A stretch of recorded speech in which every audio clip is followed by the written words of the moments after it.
Om Shanti, very good morning to one and all. Today we'll go through अव्यक्त मुरली। अव्यक्त मुरली ये अपना ज्ञान का जैसे कि बूस्टर डोज है, अपने को परखने के एक बहुत बड़ा मिरर है, ड्रेसिंग टेबल है, जिसमें आप अपने को सजा सकते हैं दैवी गुण से, गुणों की गहनों से और रूहानियत की पाउडर से और रूहानियत फैलाने की खुशबू की क्रीम से अपने को आप सजा सकते हैं। ये अव्यक्त मुरली आपके लिए ड्रेसिंग टेबल का सारे अस्त्र शस्त्र लेकर आता है। तो इसलिए आज सुनेंगे हम अव्यक्त मुरली 23 जनवरी 1980 की मुरली है। मुरली का हेडिंग है पवित्रता का महत्व, कि ये पवित्रता एक दैवी गुण है, उसकी महत्व अपने जीवन में क्या है। आइए हम सुनते हैं। स्वयं भगवान परमपिता परमात्मा शिव बाबा के मुख निःसृत वाणी है। बाप दादा अपने सर्व महान आत्माओं, धर्म आत्माओं, पुण्य आत्माओं, महान पवित्र आत्माओं को देख हर्षित होते हैं। परमात्मा के बच्चे परम पवित्र बच्चे हैं। पवित्रता की ही महानता है, पवित्रता की मान्यता है। पवित्रता के कारण ही परम पूज्य और गायन योग्य बनते हैं।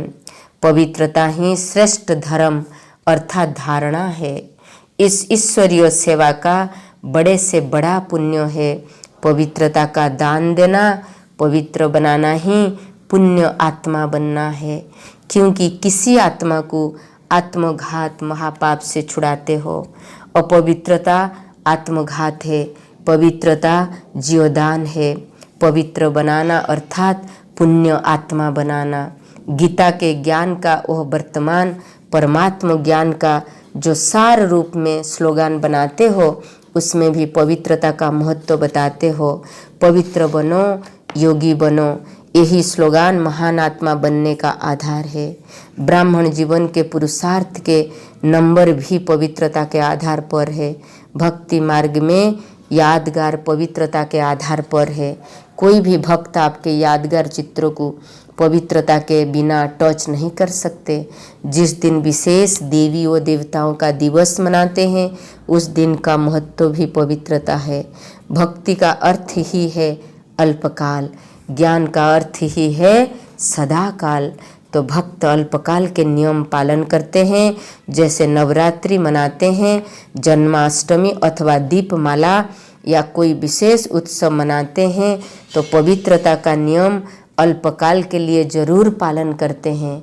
चाहे शरीर की पवित्रता हो या चाहे आत्मा की पवित्रता हो, दोनों प्रकार की शुद्धि जरूर रखते हैं। आपकी यादगार विजय माला, उनका भी सुमिरण करेंगे तो पवित्रता की विधि पूर्वक भी करेंगे। आप सिद्धि स्वरूप बनते हो और सिद्धि स्वरूप आत्माओं की पूजा भी विधि पूर्वक होती है। पवित्रता के महत्व को जानते हो ना, इसलिए पहले मुख्य पेपर्स पवित्रता के चेक किए हैं। हर एक ने अपना पवित्रता का पेपर चेक किया। प्रोग्राम प्रमाण प्रोग्रेस तो की, टोटल रिजल्ट सबसे ज़्यादा मेजोरिटी की कर्मणा में परसेंटेज ठीक रही। बाचा में कर्मणा के रिजल्ट से 25% कम, मनसा में कर्मणा की रिजल्ट से 50% कम। मनसा संकल्प और स्वप्न में थोड़ा सा अंतर रहा। उसमें भी जन्म की डेट से लेकर अब तक की रिजल्ट में कईयों का पुरुषार्थ करने में उतरना चढ़ना, दाग हुआ और मिटाया। कभी संकल्प आया और हटाया, कभी बाचा कर्मणा का दाग हुआ और मिटाया। हटाने और मिटाने वाले बहुत थे, लेकिन कई ऐसे तीव्र पुरुषार्थी भी देखे जिन्होंने ऐसे संस्कारों का दाग मिटाया है जो अब तक भी बिल्कुल साफ शुद्ध पेपर दिखाई दिया, ऐसा स्वप्न तक मिटाया हुआ था। पास विथ ऑनर होने वाले महान पवित्र आत्माएं भी देखी। उनकी विशेषता क्या देखी ना, जब से ब्राह्मण जन्म हुआ तब से अभी तक पुरुषार्थ करने की आवश्यकता नहीं, लेकिन ब्राह्मण जीवन का विशेष लक्षण है ब्राह्मण आत्मा का वह अनादि आदि संस्कार है। ऐसे नेचुरल संस्कार से स्वप्न व संकल्प में भी अपवित्रता इमर्ज हुई नहीं हुई है।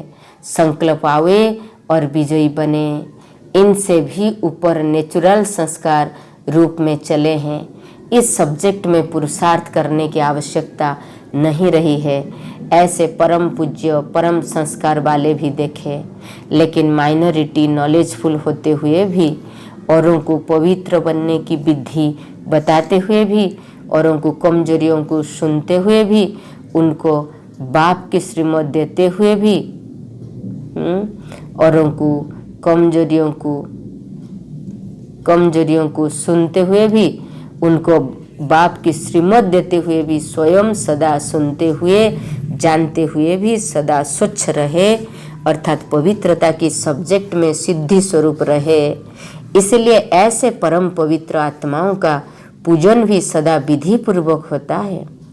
अष्ट देव के रूप में भी पूजन और भक्तों के इष्ट देव के रूप में भी पूजन होता है। अष्ट शक्तियों का प्रैक्टिकल स्वरूप अष्ट देव प्रत्यक्ष होते हैं। तो सुना पेपर्स का रिजल्ट, तो मनसा परिवर्तन को इसमें डबल अटेंशन दो। यह नहीं सोचो कि संपन्न बनने तक संकल्प तो आएंगे ही, लेकिन नहीं, संकल्प अर्थात बीज को ही योगाग्नि में जला दो। जो आधा कल्प तक बीज फल न दे सके, बाचा के 2 मुख्य पत्ते भी निकल न सके, कर्मणा का तना और टाल टालियां भी निकल न सके, बहुत काल का भस्मीभूत बीज जन्म जन्मांतर के लिए फल नहीं देगा। अंत में इस सब्जेक्ट में संपूर्ण नहीं होना है, लेकिन बहुत काल का अभ्यास ही अंत में पास कराएगा। अंत में संपूर्ण होंगे। इसी संकल्प को पहले खत्म करो। अभी बने तो अंत में भी बनेंगे, अब नहीं तो अंत में भी नहीं। इसलिए इस अलबेलेपन की नींद से भी जग जाओ। इसमें भी सोया तो खोया। फिर उल्लाना नहीं देना कि हमने समझा था अंत में संपूर्ण होना है। अंत में संपूर्ण होने के अर्थ को भी समझो। कोई भी विशेष कमजोरी को अंत में संपूर्ण करेंगे, यह कभी भी संकल्प में भी नहीं लाओ। पुरुषार्थ कर ब्राह्मण जीवन का जेवर भी अभी तैयार करना है। मर्यादाएं और नियम पालन करने के नग भी अभी से लगानी है। पालिश भी अभी करनी है। अंत में तो सिर्फ पालिश कर किए हुए को निमित्त मात्र हाथ लगाना है। माने अंत में पालिश किए हुए को निमित्त मात्र सिर्फ हाथ लगानी है। बस उस समय पालिश भी नहीं कर सकेंगे, समय नहीं, सिर्फ अन्य आत्माओं की श्रेष्ठ सेवा के प्रति समय मिलेगा। उस समय पुरुषार्थी स्वरूप नहीं होगा, मास्टर दाता का स्वरूप होगा। देना ही लेना होगा। सिर्फ लेना खत्म तो पालिश कैसे करेंगे? अगर अपने में नंग लगाने में ही रहेंगे तो विश्व कल्याणकारी का पाठ बजा नहीं सकेंगे। इसलिए अभी मास्टर रचयिता बनने के संस्कार धारण करो। बचपन के संस्कार समाप्त करो। मास्टर रचयिता बन प्राप्त हुई शक्तियों व प्राप्त हुआ ज्ञान गुण चलो वरदानी, अर्थात अपनी शक्तियों द्वारा वायुमंडल व वाइब्रेशन के प्रभाव से आत्माओं को परिवर्तन करना। महाज्ञानी अर्थात वाणी द्वारा और सेवा के साधनों द्वारा आत्माओं को परिवर्तन करना। महादानी अर्थात बिल्कुल निर्बल दिल शिकस्त असमर्थ आत्मा को एक्स्ट्रा बल दे करके रूहानी रहमदिल बनना। माया का भी रहमदिल बनना होता है। कोई गलत काम कर रहा है और आप तरस कर रहे हो तो यह माया का रहमदिल बनना है। ऐसे समय पर लॉफुल बनना भी पड़ता है। होता लगाव है और समझते हैं रहम, इसको कहा जाता है माया का रहम।